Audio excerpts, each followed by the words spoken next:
менің ең жақын адамдарым. Отбасым менің оларға көмектеседі. Көмектесіп қолын береді. Отбасы мақтан етеді және қолдайды. Менің отбасы мені қолдайды және олар менің жақындарым.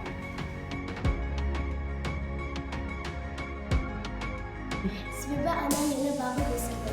Өйткені анам маған керек кезімде көмектесіп қолдап береді. Өйткені ол мені осы дүниеге әкелді, бағып өсірді.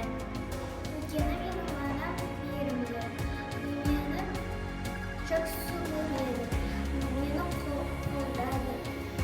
Анам мені осы жасқа дейін тәрбиелеп өсірді.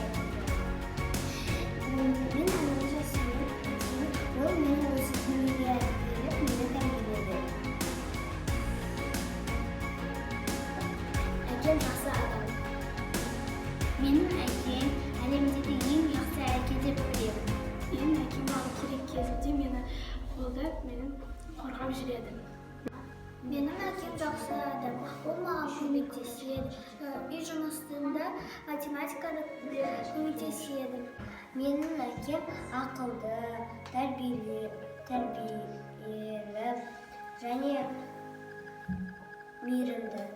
Менің әкем мейірімді және қамқорлады. Мен оны осы елде ең жақсы әке деп ойлаймын. Ал сыныбың сен үшін ең маңызды құндылық болып табылады ма? Иә.